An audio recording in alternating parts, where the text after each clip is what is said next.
to the RETAY Nation Podcast.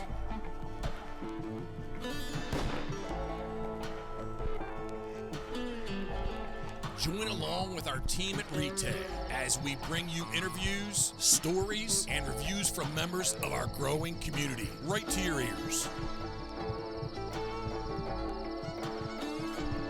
Whether it's in the blind, truck, or at home, we hope you enjoy the show. This is the RETAY Nation Podcast. Let's go.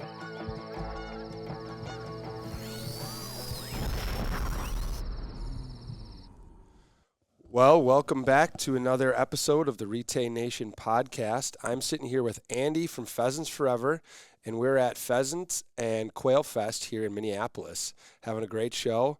And I thought I'd snag Andy and do a little side room here, interview him, hop on the podcast to talk about everything Pheasants and Quail have going on and the show here, plans for the future, and all of it. Yeah. Welcome, I'm Andy. Excited. Thanks for having me. It's been a good show, and hopefully you guys have had a good time too. So we're excited to be a part of it. It's been really good. Yeah, we launched our upland, our wood upland line at SHOT Show this year. The Ace Ultralight, Ace Wood, our Sporting and Paloma models, and so been really happy to have those guns here, and everyone's been receiving them very well. Yeah. The Ace Ultralight, I don't know if you've held it yet. You have to sneak by after this and hold it, but it's like sub 5 pounds. It's pretty sweet. I haven't yet, but I was talking to a couple coworkers, and they're like, "Dude, have you felt that ultralight? Like that thing is literally like weightless." So I'm gonna have to check it ultralight. Out. Yeah, absolutely. Yeah. So this is my first time at this event, Sure. and I've always heard really good things.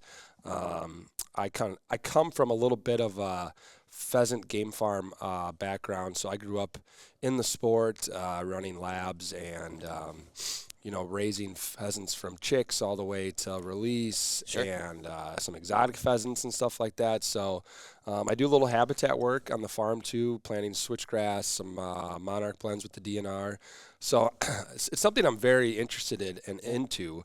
Not that I do enough upland hunting that I would like to. I don't have a dog for it. Yeah. But something definitely got a special place in my heart for pheasants for sure. Yeah, absolutely. I mean, that's kind of like the core of what we do, right? Yeah. It all comes back to the habitat and the access. And, there's a lot of, I got to have a big piece or whatever. And there's people doing habitat work in urban areas that are helping, like you said, monarchs and other pollinators, which then go on to help the bigger prairies as well. And it all plays a role. But, yeah, that's definitely kind of like the core of what PF and QF are all about. So. Yeah. And what's your role there? Yeah, I'm marketing manager with Okay. Pheasants Forever and Quail Forever. So been on about 6.5 years. I think this is my 5th Pheasant Fest because we missed one in the middle for COVID there. But it just continues to grow. The org continues to grow, and things just keep getting bigger and better. And it's been wild. It's a blink of an eye, and here we are at 6.5 years. No kidding. What's your hunting background if you have?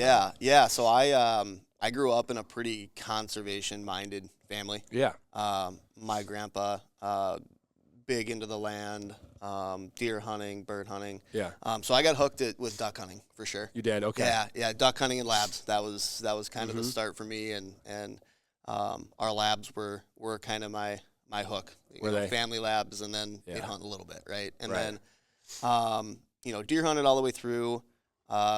Trips to Canada where we'd be driving around and we'd find coveys of sharps or huns to chase. Yeah. But I really didn't pheasant hunt until more adult onset, where we did a lot of grouse hunting. That was kind of the access we had. I'm from northern Minnesota more. So, but ever since coming here, I still stay true to my labs. I've still got a lab at home. But we did dabble into the pointer world. Okay. I got a almost 2-year-old short hair, and she's opening my eyes to all things Western Prairie and big open spaces. Yeah, so. It's a different. I haven't hunted with a lot of pointers in my life.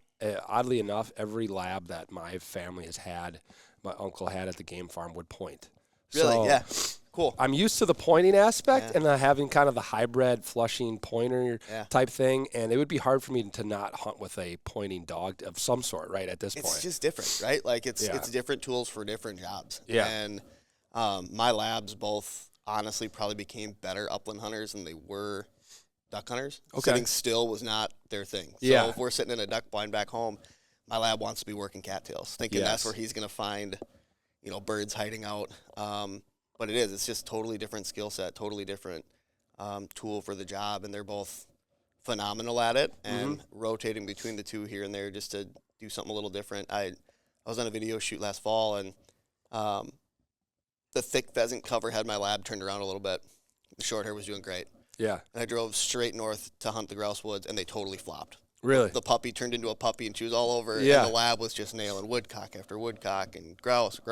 So it's just fun, right? Yeah. They're totally different, and there's no better place than Pheasant Fest and Quail Classic to find some of those breeds and learn.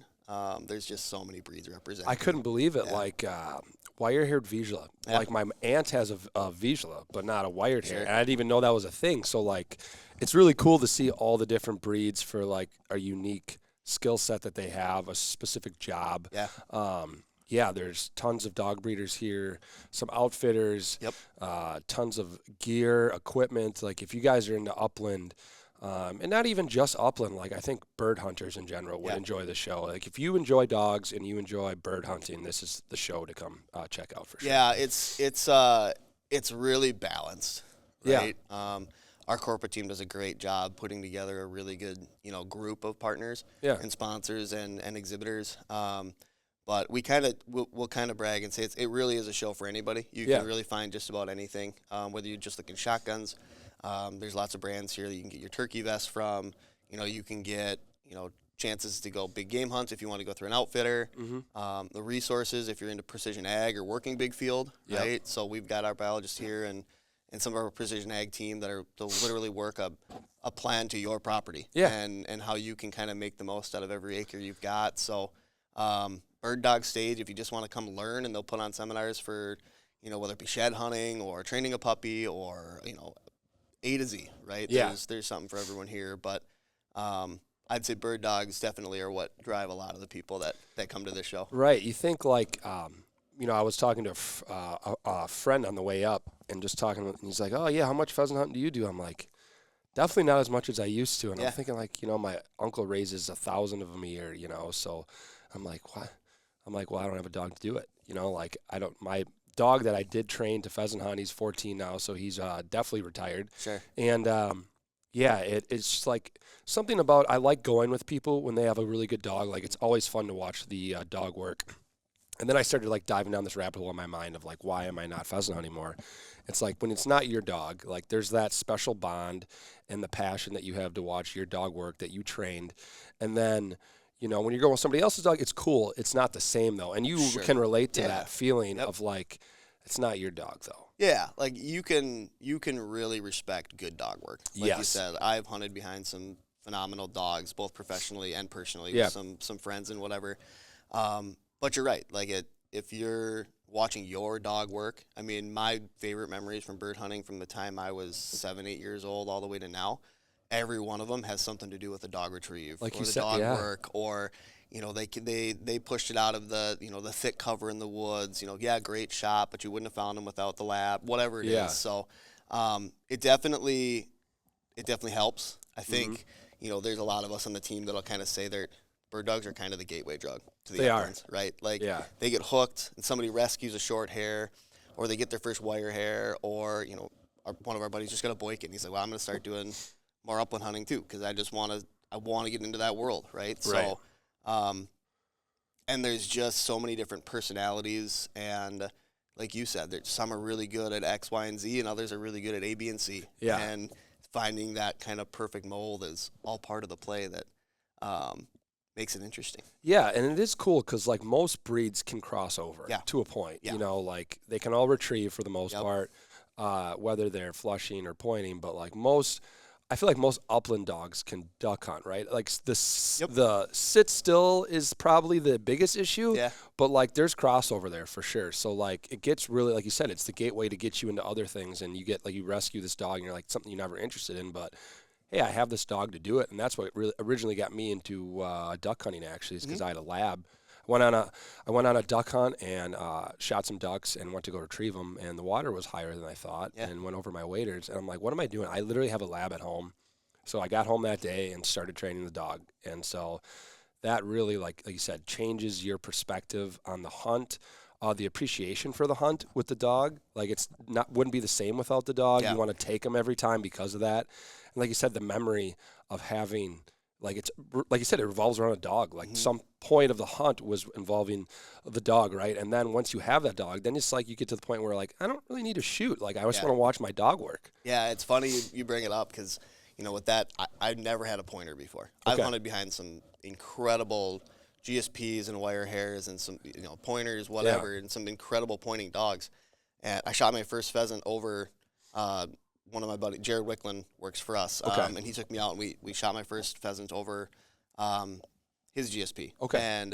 And I watch him work, and it's just like, wow, like this is incredible, right? Mm-hmm. And so I was always team flusher, and our calls, it's always a back and forth. Oh, right. Everybody's ribbing. It's good. It's good banter. Yep. And you've got the old lab, or you've got this, or you got that, and working through, I'm like, well, I want both, and so I ended up getting a short hair from a place about an hour north of me here in town, or in Minnesota, and it was a totally different world. Yeah. Right. Like you're learning different strategies on training and different ways you want to go about it. And so, to your point, I took her out to North Dakota for the first time last year. She was just over a year old, and I'd only ever shot a Ralph grouse over top of her. And everything I was told all summer long, we do a group of trainers together. We'd go out and run pigeon courses and stuff. And like you just make sure, like first year, shoot anything you can, right? Get it rewarded. So that's when we got the grouse, the rough grouse.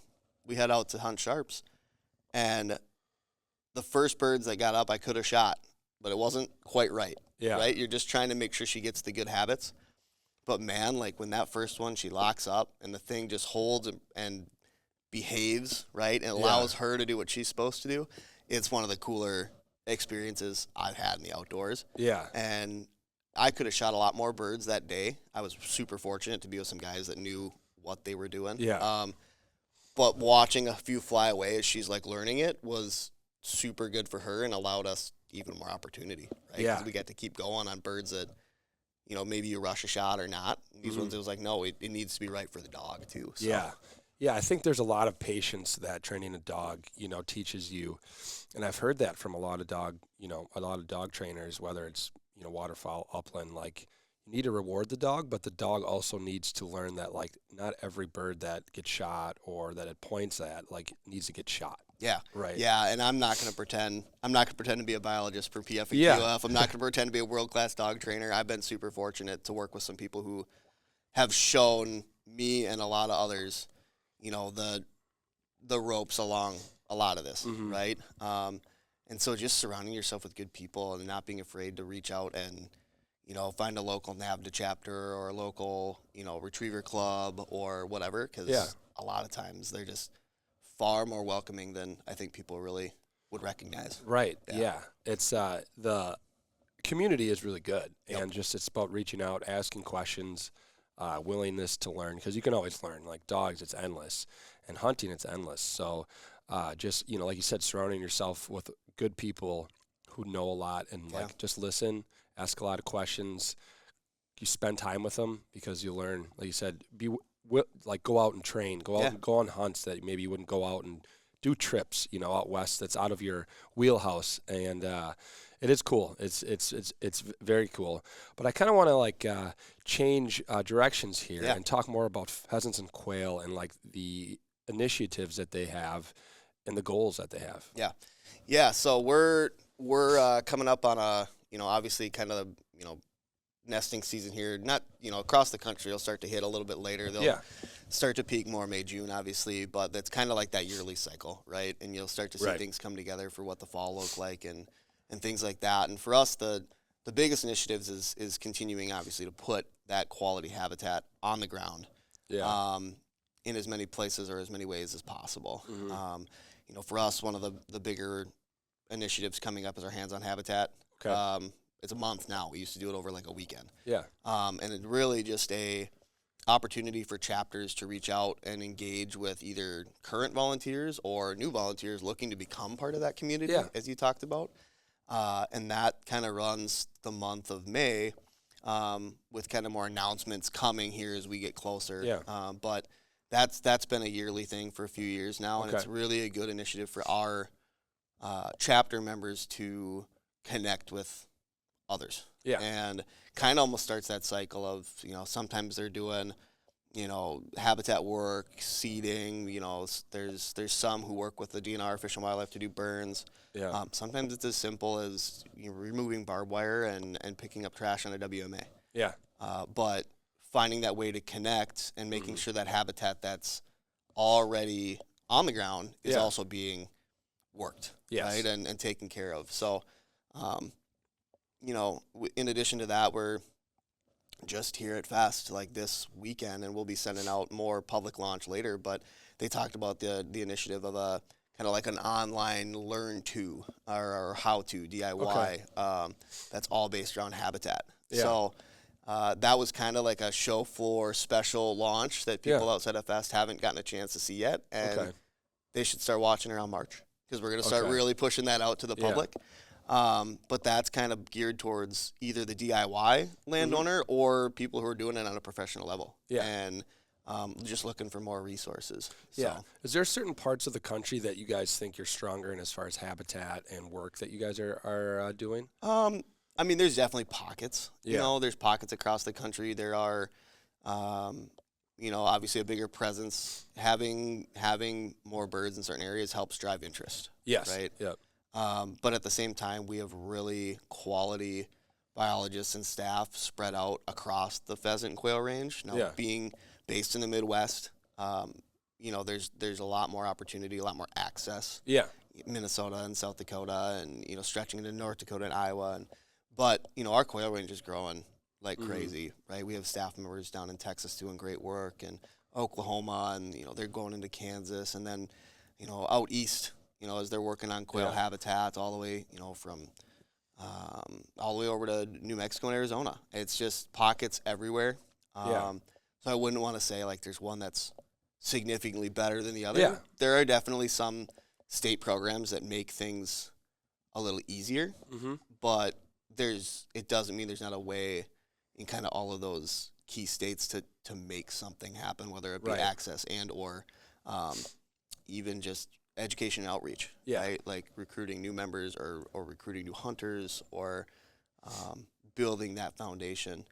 Even in some of those pockets that maybe there's not as much public land access, there's still ways to impact private ground and people, working towards that mission. Because the birds don't see the property lines on onyx, right? Right. They want quality habitat everywhere. So. Yeah. Is there, in terms of, places that you can hunt, because I think a lot of times ultimately, like, kind of the goal is to hunt. Not for everybody. Some people really enjoy the habitat work, and I certainly do. But all the properties that you guys manage, besides the private lands that would not be public access, like, can people hunt on all those? They should all be publicly accessible. Yep. Okay. So there may be some caveats that I'm not aware of, right? Yeah. But in reality, like, our whole goal is providing the most public access possible. Hunting is obviously the thing that kind of pushes the dollars, but that's equal to people who just run on bird dogs, like we talked about. Yeah. I know a lot of coworkers and members who will be out using the woodcock migration to train and run their dogs on that land. Others who will use it for, running or getting ready for trail runs or just, bird watching in general, photography. So whether it be hunting or not, the whole goal is like if Pheasants Forever, Quail Forever help, a DNR, a Fish and Wildlife to turn a land from private to public, the hope is that thing is going to be public for the longevity of that piece. Yeah. And in terms of that, so let's just say if somebody has a piece that they would like to get involved with you guys, like, how would they go about that? On our website, there are contacts to either local regional reps and or biologists. We have biologists in USDA offices across the country. Yeah. And so they are some of the better to help kind of answer some of those questions. But if you go on Pheasants Forever or quailforever.org and look at find a biologist or contact a rep, all of those people in that area seem to kind of know who the best local angle is. Okay. And we've got teams that are really, really good at finding ways to make that happen in those certain states. Okay. Yeah. Yes. Yep. So super cool. Yeah. To switch gears again, what do you guys do in terms of like stocking birds? Like, what is your involvement with that? Yeah. So we don't partake or have chapters use pretty much any funds towards stocking birds. Okay. So there's definitely, a place for training and things like that or whatever. But when it comes to actually stocking, what the science has kind of shown is that those birds, the mortality rate is just so high that they don't survive to the way that, is actually going to make the impact. What we'll typically encourage is that chapter, that local area, to really invest into that habitat piece, and that'll allow for the local birds and or kind of expansion from maybe other areas to continue to grow. It's not something that we typically push in our mission-wise. It's just we really focus on having that critical habitat. This time of year, a lot of times we'll see people will ask us, or our PR team will get questions about, hey, if I go dump corn out in the middle of a field, is that going to help the birds? Yeah. And a lot of times it's they're really not starving to death. Right. They're freezing, and so you're almost pulling them away from that really good habitat to then be exposed to predators. But if they've got that quality habitat that really starts, they've got their, nesting and brooding cover during the spring and summer months into really quality habitat that hosts insects going into the fall, allowing them to kind of bulk up, and then having significant winter cover that they can hide out in and have a lot more thermal cover will kind of help that whole process work through versus hoping that you can raise birds and release them on public land for them to live longevity-wise. Yeah. Because I think, obviously there's certain states stronger with a, population of birds for sure. And I'm just going to use Wisconsin, for example. Sure. Like, I don't know if we really have a wild, quote-unquote, wild population of birds, right? So, is it the chicken before the egg type deal? Because, you have really good habitat, but if there's not birds there, and if the birds can't really reproduce there, right? What do you think the process is there? There's a lot, at least, I don't know, in my opinion, and again, I'm not a biologist, I'm not whatever, I'm not going to pretend to be the expert, but I know that, some of the states that will do pheasant forecasts and things like that, there are state agencies that'll definitely stock birds. Okay. Right? So some of the state agencies, the DNR, the Fish and Wildlife, there are areas that, the agency will stock. It just isn't necessarily coming from Pheasants Forever and Quail Forever.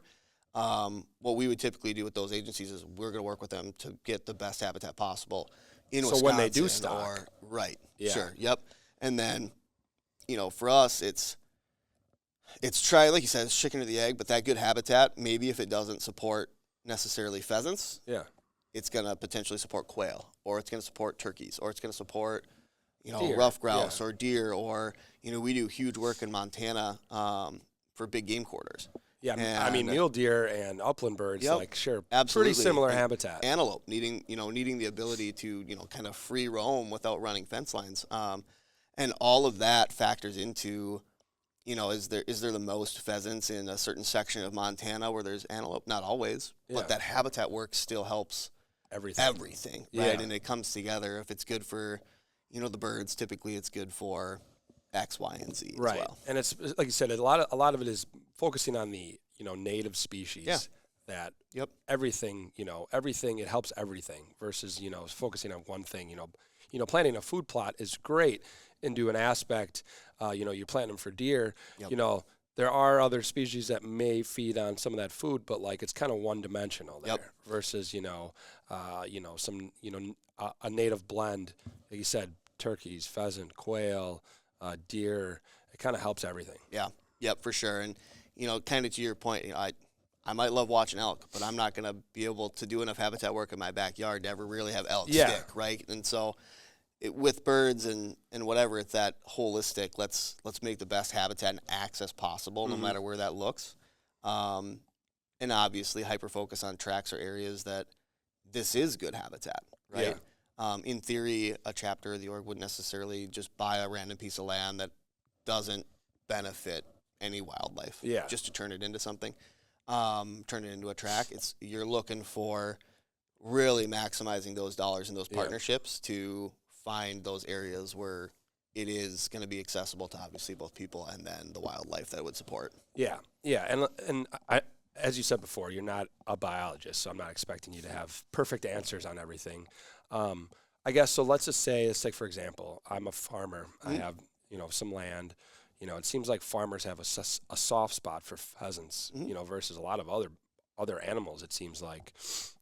So they plant the habitat, and let's say they buy 50 birds and, release those birds. You're saying the mortality on those, and I've seen it at the farm, it'd be tough to see a bird make it past year one, or you let it go in the fall. How many birds are sitting there in the spring, or not too many. So is there, and like I said, you're not a biologist, is there a certain species, or like if somebody wants to get a good bloodline of birds to release, like do you know where they would go versus going to their local game farm and releasing some pheasants? Yeah. And they release 25 and 23 are eaten. Yeah. That's a good question. I know there are some really, a lot of these game birds are really resilient. Yeah. Right? The trickiest part is if they haven't been from day one worried about hawks and predators and finding food and whatever, that's typically what they succumb to, right? I don't have a perfect answer on what somebody might want to release and have sustainable populations. Yeah. I would say it probably varies greatly by region of the country, and resources around that area too. So unfortunately, I don't have a great answer for you, but I also know that, there are people who will, maybe they're raising pheasants just because they want to host a youth hunt. Yeah. Or they are, raising chucker because they want to use them to train their dogs. Yeah. And if they release and they lose a few from not, managing or not making it for that hunt, like they escape a couple shots, because as good as we all think we are, there's more birds that fly away from me than I knock down, right? For sure, if they do make it, right, then, there is that chance that, sure, maybe they might succumb or, might survive through, and you might see them here and there. But I just don't have a perfect answer on what would be kind of that hardy best possible, because you're just you see that resilience in a lot of places. Yeah. It just, the stocking doesn't necessarily, the numbers don't show that it's going to be worth the money to really try to do that as a sustainable population. Right, and you said a lot the stocking a lot of times is for the hunters, right? Yeah. Like it's to support that, the interest, right? Yep. More birds in the ground I think is probably better, right? If people in the hunting aspect and maybe a relocation, or not relocation, but to sustain a population. Yep. And this is, once again, probably not in your wheelhouse.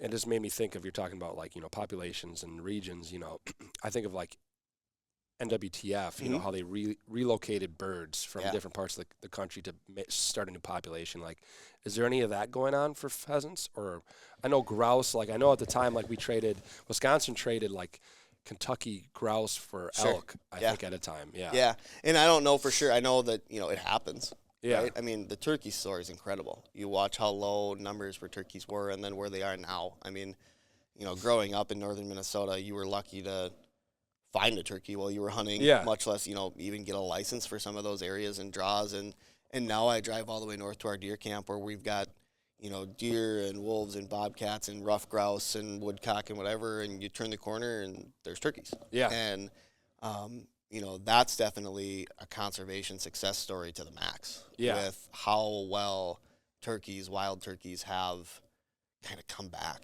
Yeah, it's amazing. And they're all different, right? Different set of skill sets, different needs, different habitat needs. Rough grouse, there's some very specific habitat needs for them to survive, the winter alone, much less, hunters or other predators or whatever. So, I just don't have the perfect back and forth, but I do know, there's government agencies or states that will make that swap. They do with wolves all the time, right? Yeah. They're reintroducing, and sometimes to a high success rate, sometimes not. Yeah. But I'd say typically those experts see something within their area where like maybe something was native at one point, and if they bring back enough habitat that they could be successful there. Right. I don't have a great example. Yeah, well, I think it's kind of getting the wheels going on this, right? Like, starting to think about it. Like, is there groups or federal agencies that relocate pheasants? Like, I don't just kind of sprung upon me. Like, Yeah. is it, like, could you move birds from North Dakota to Wisconsin that are quote unquote wild? And then there's a lot of birds that are released by game farms every year out there that make it, and that's why there's tons of birds, and the habitat is there to support those birds to make them last. But like, could you take, you know, some of those birds, move them to a different state that has quality habitat that you guys do, and would they sustain because of that? Like you said, because they've been out in the wild, you know? Yeah. I just don't know for sure. You know, I look at, you know, I learned this weekend that when you look at a covey of Huns, right, Hungarian partridge, they typically will only be 2 males in that whole group. Really? Okay. And so let's say you grab half of that covey and you move them and you miss those 2 males. Now you might only have 8 females you brought, and you may not even have the ability, right? And so there's such, like, covey birds, which definitely not my expertise, but, man, are they fun to chase, They're right? super like, cool. I love chasing Huns. And I'm learning this weekend, right, about how really fragile that ecosystem for that family unit really is. Yeah. And you see the same, you know, every year, you know, in spots in northern Minnesota, you'll go find, we know we're going to find grouse around this corner, right? Yeah. Not as big in numbers as maybe a covey of Huns or a covey of quail, but they get to be, they learn how to survive that area. They know where they're covered. They know their food, you know, or whatever. The grouse range for a wild grouse is significantly smaller than you would anticipate. And I don't know the exact, but I want to say that the number I've heard is they don't go a whole lot more than like a mile, right? From like where they were kind of like hatched. where they were hatched. They just are really in that area. Now, it's not the perfect number. There's probably a biologist that's going to be yelling at your podcast because they're like, this guy doesn't know what he's talking about. But I was shocked by the number when I heard it. Like, wow, that's a really tight area from where, you know, they kind of live their whole life. And I think that just speaks to, you know, they're different than pheasants, which are different than bobwhites, which are different than, you know, scale quail. But picking up and moving birds that don't migrate, they're just not as adjustable as, say, a mallard, right? Or a wood duck that spends their life going back and forth. Yeah, they can go anywhere. North to for south, the most east part. to west, Yeah, in right? that range, Yep. So, and again, I don't know how successful they would be. I don't know anybody doing it specifically, but I'm sure there's been trades like you're talking about that probably have had some success stories with just the right amount of ingredients. But what it would come back down to is you got to have the habitat for any of it to work. Right. It's got to be the right habitat. Yeah. Yep. For that species, and it's different for all of them. And so, you know, that's kind of where we would continue to say, you know, if you're looking to transport, we might not be your best, but if you're looking to put habitat down to hopefully sustain later, we're probably the org for you. Yeah. So how much do you guys do with grouse and woodcock and stuff? We have a really good relationship with Rough Grouse Society, American Woodcock Society. And that's kind of their wheelhouse. And that's kind of their world. Okay. Yeah, and there's definitely crossover. There's pieces that, you know, have been partnered on. There's pieces where, I mean, just north of where I live, I could walk a property, a WMA that will hold pheasants, and if I go 50 yards, I might run into a grouse. Yeah. And so there's definitely the overlap and what they need. They're way in tune to what a rough grouse needs versus you know, a sharp tail. Yeah. And a lot of what our work will do will be more towards, if we're in that grouse world, it's more the prairie grouse, right? Yeah, prairie grouse, prairie chicken, sharp tails, Huns, you know, that kind of area. But where there's crossover, no different than working with Delta or Ducks Unlimited. And the more intelligent people, and there's some really good biologists in all these orgs, right? Yeah. The more intelligent people you have working together collaboratively for the betterment of that piece, the more likely you're going to have success on all of those species. So do we dabble? Is there some rough grouse work that we do? Yeah, absolutely. But we definitely focus that prairie side of things. Yeah, for sure. Yep.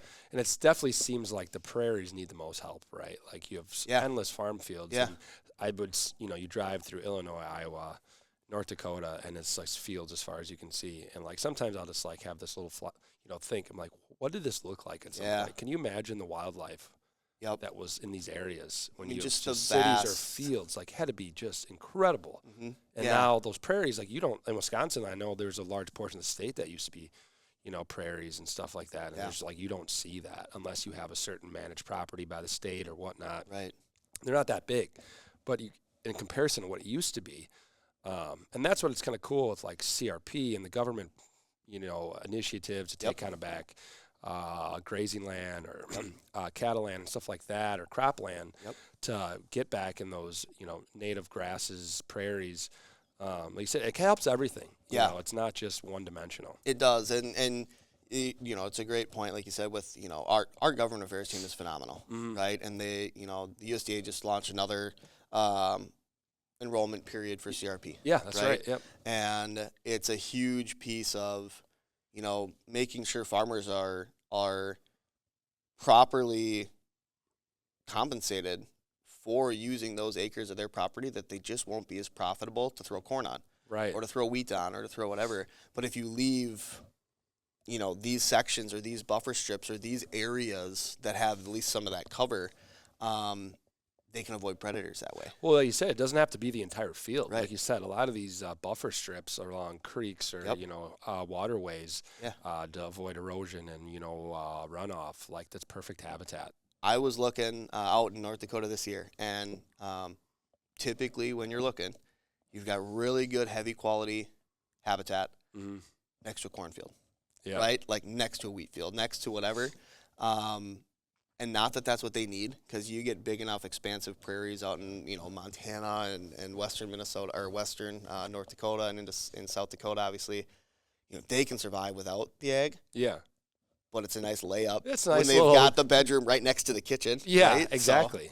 So, yeah, that's it's super interesting. Like the habitat stuff is something that I really have enjoyed as I get older, having some land to kind of do that on. It's not really about the hunt or seeing just the vast array of wildlife that it helps. It's not, songbirds. Like you see these different species of songbirds you've never seen before because you have, these certain blends and prairies and things like that, and it's super cool.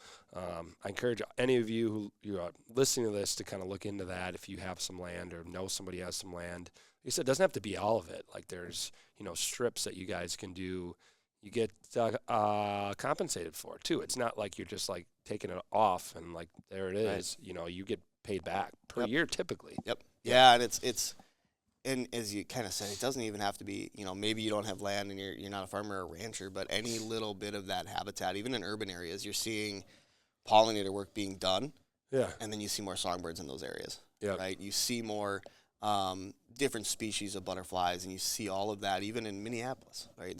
We have members who have sent us pictures of their pollinator garden in their backyard. Yeah. Work that they've done basically out the back of their apartment. And are they ever going to hold pheasants? No. No, probably not. They're definitely not.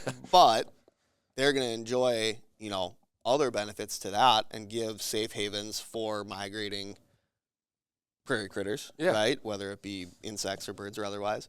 And it turns it into a year-round thing, right? If you're a bird hunter, you're not bird hunting typically in May, right? Unless you're doing something wrong. Yeah. So, turning that stewardship of the land kind of year-round, it allows you then, the bird dog is part of it, and then the land is part of it, like you're talking about, kind of making that plea. If you've got the land and you've got some corners or strips that maybe aren't as profitable, there's precision ag specialists that'll help you try and maximize what that looks like. Right. So.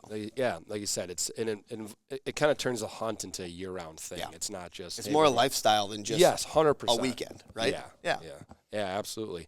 So lastly, any new gear here that you're like looking at that you were like walking through and you're like I'm going to have to say there's a couple boots every year.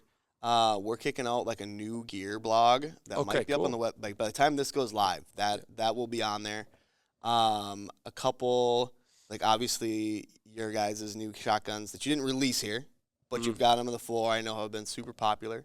I'm trying to think. There's a couple vendors that have got some more chapter specific. Like, one guy he's got these basically, like, traveling kegs that would be perfect for, like, deer camp. And there's more to, like, make like, cocktails. Yeah. But, he's getting a bunch of play on the show floor. Couple new like lifestyle apparel brands that are represented here, but a lot of the usuals. The Onyx always comes with something fun. This year they're doing like an interactive, almost like the old school duck hunter game. I saw that. They kind of turned into a pheasant deal, and so they're always super popular. Gun Dog Grind is a great coffee company. They're here with some great stuff. I'm trying to think what else has caught my eye this year. Irish Setter's got some great stuff coming boot wise.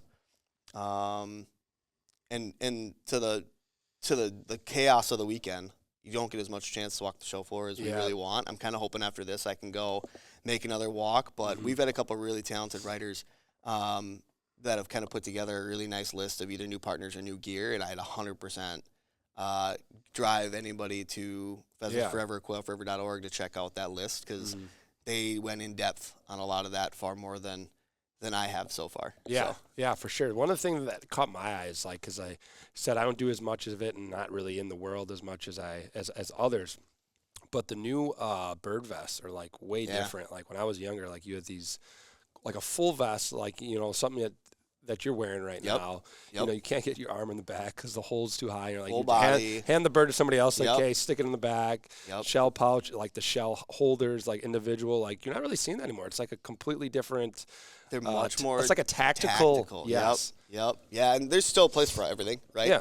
It all comes down to price point and what you value and how long you're hunting, right? If you're gonna go long walks out west where there's water is scarce, obviously dog water is a big piece of it, right? But you can pretty much find a vest at this point at any price point. You can spend $50-$60 on one of those more full style but utilitarian vests, all the way up to the tactical side where you can deck it out as much or as little as you want. $400, $500, $600 if you really want to go crazy, right? But man, there's some great vests. There's some great shotguns on the floor. There are some really good companies doing some really cool things. And, you know, to kind of bring it full circle, you talked about the community, and that's just kind of what this show embodies for the upland world, right? It's kind of that biggest upland gathering in the nation.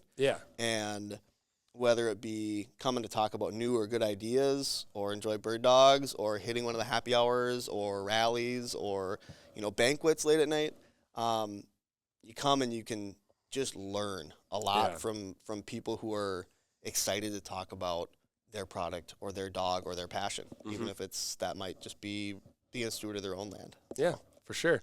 Well, Andy, thanks a lot for hopping on the podcast today, and hopefully you get some time to walk the floor. And, you know, looking forward to, you know, obviously our partnership and working with you guys, supporting your goals, and hopefully maybe we'll hop on a little hunt this fall. That'd be cool. That'd be great. And we appreciate your guys' support, and looking forward to continuing to grow that partnership and what we've got to offer between the two, because you guys have got a great company and have been phenomenal supporters. So we're just excited to see that continue to grow, and hopefully you guys have had a really good weekend on the show floor. I'm about to go help wrap a couple more videos, and then I'm going to enjoy it, I think. So. Awesome, man. Well, everybody listening, thank you guys for tuning into this week's podcast. I know we had a kind of a hiatus.